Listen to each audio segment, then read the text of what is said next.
नमस्कार मित्रांनो, hidden temples of Pune या आपल्या यूट्यूब चॅनलमध्ये तुमचे स्वागत आहे. आज आपण पुण्याच्या एका अशा प्राचीन आणि रहस्यमयी मंदिराची सफर करणार आहोत, ज्याची रचना पाहून तुम्ही थक्क व्हाल. हे मंदिर आहे पेशवेकालीन ऐतिहासिक त्रिशुंड मयुरेश्वर गणपती मंदिर. मंडळी, हे मंदिर इंदोरजवळील धामापूरमधील भीम गिरजी गोसावी यांनी 1754 ते 1770 या कालावधीमध्ये बांधले. मंदिराच्या बांधकामावर राजस्थानी, मराठी आणि दाक्षिणात्य शैलीचा प्रभाव आहे.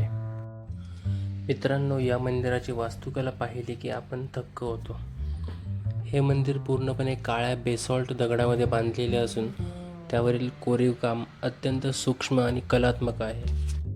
मंदिराची रचना मराठा, राजपूत आणि उत्तर भारतीय नागर शैलीच्या प्रभावाखाली झालेली दिसते. त्यामुळे या मंदिरात वेगवेगळ्या स्थापत्य शैलींचा सुंदर संगम अनुभवायला मिळतो. मंदिराच्या प्रवेशद्वारावर सुंदर दगडी कमान असून तिच्यावर फुले, वेली, हत्ती, सिंह, यक्ष आणि विविध देवतांची नक्षी कोरलेली आहे. प्रत्येक शिल्पामध्ये त्या काळातील शिल्पकारांचे अप्रतिम कौशल्य दिसून येते. मंदिरातील दगडी खांब गोल आणि बहुभुज आकाराचे असून त्यावर घंटा, कमळ, वेलबुट्टी आणि पौराणिक आकृत्यांचे कोरीव काम केलेले आहे. प्रत्येक खांबाची रचना वेगळी असल्याने मंदिरातील प्रत्येक भाग पाहण्यासारखा वाटतो. गर्भगृहाकडे जाणारा भाग तुलनेने लहान ठेवण्यात आलेला आहे. त्यामुळे मंदिरात प्रवेश करतानाच भक्तांचे संपूर्ण लक्ष थेट श्री गणेशाच्या मूर्तीवर केंद्रित होते. हे प्राचीन भारतीय मंदिर स्थापत्यशास्त्राचे एक महत्त्वाचे वैशिष्ट्य मानले जाते. मित्रांनो, त्रिशुंड गणपती मंदिराचे खरे सौंदर्य बाहेरून जितके आकर्षक आहे, तितकेच ते मंदिराच्या आत प्रवेश केल्यावर अनुभवायला मिळते. मंदिरात प्रवेश करतानाच सर्वप्रथम नजरेत भरतो तो भक्कम लाकडी मुख्य दरवाजा. या दरवाजावर पारंपरिक भारतीय शैलीतील सुंदर कोरीव नक्षीकाम करण्यात आलेले आहे. वरील शिलालेखामध्ये फारसी तसेच संस्कृत भाषेमध्ये मंदिराची माहिती दिलेली आहे. आता आपण दर्शन घेऊया मंदिराच्या गाभाऱ्यातील मुख्य मूर्तीचे. येथील गणपती बाप्पाची मूर्ती अत्यंत दुर्मिळ व सुरेख असून बाप्पाला 3 सोंडी आणि 6 हात आहेत. विशेष म्हणजे बाप्पा मोरावर विराजमान आहेत. बहुधा अशी मूर्ती तुम्हाला कुठेच पाहायला मिळणार नाही. हातामध्ये परशु, अंकुश, मोदक, कमळ आणि इतर आयुधे आहेत. 3 सोंडा म्हणजे ज्ञान, कर्म आणि भक्ती यांचं प्रतीक मानलं जातं. काही अभ्यासकांच्या मते त्या सृष्टी, पालन आणि संहार या त्रिदेवांच्या शक्तींचंही प्रतीक आहेत. बाप्पांच्या पायाजवळ उंदीर आहे आणि त्याच्यासोबत मोराचेही सुंदर शिल्प कोरलेले दिसून येते. ही मूर्ती भारतामध्ये अत्यंत दुर्मिळ अशी 3 सोंडांची मूर्ती मानली जाते. तसेच मंदिराला 270 वर्षांहून अधिक काळचा जुना इतिहास आहे. मंदिराच्या बाहेरील भिंतींवर अनेक दुर्मिळ शिल्पे कोरलेली आहेत. त्यामध्ये देवदेवता, प्राणी, पौराणिक प्रसंग तसेच ब्रिटिश सैनिक आणि गेंडा यांचे शिल्प विशेष लक्ष वेधून घेते. अशा प्रकारचे शिल्प भारतीय मंदिरांमध्ये अत्यंत दुर्मिळ मानले जाते. मंदिराच्या शिखरावर देखील अत्यंत सुंदर कोरीव नक्षीकाम असून त्यामध्ये पारंपरिक हिंदू मंदिर स्थापत्याची वैशिष्ट्ये दिसून येतात. सूर्यप्रकाश पडल्यावर या दगडी नक्षी अधिक उठून दिसतात आणि मंदिराचे सौंदर्य अनेक पटींनी वाढते. या मंदिराचे अजून एक मोठे रहस्य म्हणजे मंदिराच्या खाली असलेले गुप्त तळघर. त्यामध्ये दलपतगीर गोसावी महाराजांची समाधी आहे.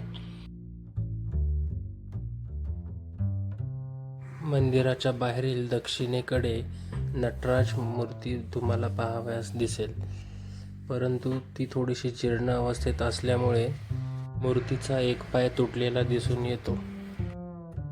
मंदिरामध्ये लिंगोद्भव शिव, शेषशायी विष्णू, हंस रूपातील ब्रह्मा व वराह रूपातील विष्णुदेव यासारख्या देवतांच्या मूर्ती कोरलेल्या दिसतात. पूर्वी हे मंदिर रामेश्वर व श्री दत्तगुरूंचे मंदिर म्हणून ओळखले जायचे. आज जे त्रिशुंड गणपती म्हणून मंदिरातील दगडी भिंतींमुळे बाहेरील गोंगाट मोठ्या प्रमाणात कमी होतो. त्यामुळे आत विलक्षण शांतता अनुभवायला मिळते. अनेक भक्त येथे काही वेळ शांत बसून नामस्मरण, जप किंवा ध्यान करतात. मंदिरातील वातावरण ध्यानासाठी अनुकूल वाटण्यामागे त्याची दगडी रचना, मर्यादित प्रकाश, नैसर्गिक थंडावा आणि शांत ध्वनी यांचा मोठा वाटा आहे. त्यामुळे येथे येणाऱ्या भाविकांना केवळ दर्शनच नाही तर मानसिक शांतताही अनुभवता येते. गर्भगृहातील 3 सोंडांची श्री गणेशाची मूर्ती मंद प्रकाशात अधिक प्रभावी आणि भव्य वाटते. मूर्तीवरील अलंकार, शिल्पकलेतील बारकावे आणि दगडावर केलेले सूक्ष्म काम जवळून पाहिल्यावर त्या काळातील शिल्पकारांचे अप्रतिम कौशल्य जाणवते. या दरवाजाच्या मागून तळघरासाठी रस्ता तयार केलेला असून गर्भगृहामधून सुद्धा एक रस्ता तयार आहे. असे म्हणता येईल की त्रिशुंड गणपती हे केवळ प्रार्थनेसाठीचे स्थान नसून प्राचीन भारतीय स्थापत्यकला, शिल्पकला आणि आध्यात्मिक वातावरण यांचा सुंदर संगम आहे. येथे काही क्षण शांत बसल्यानंतर मन प्रसन्न होते आणि इतिहास, कला, भक्ती यांचा एकत्रित अनुभव मिळतो. मित्रांनो, पुण्याच्या सिमेंटच्या जंगलामध्ये आजही अनेक प्राचीन, ऐतिहासिक आणि रहस्यमय मंदिरे लपलेली आहेत. अशाच दुर्लक्षित वारसा स्थळांचा इतिहास आणि वैशिष्ट्ये जाणून घ्यायचे असतील तर आमच्या चॅनलला फॉलो आणि सबस्क्राईब नक्की करा. मित्रांनो, मंदिराकडे जाण्यासाठी तुम्हाला कसबा पेठ येथे मेट्रो स्टेशनला उतरावे लागेल. तेथून डाव्या हाताला गेल्यानंतर जावळे पथ दिसेल. त्या चौकात थोडंसं समोर पाहिलं की तुम्हाला ठेचा वडापावाचं हॉटेल दिसेल. तेथून समोर गेल्यानंतर तुम्हाला उजवीकडे वळायचं आहे. समोर गेल्यानंतर तुम्हाला उजव्या हाताला त्रिशुंड गणपतीचे मंदिर दिसून जाईल. मंदिरामध्ये रोज सकाळी व संध्याकाळी 7 वाजता आरती होते.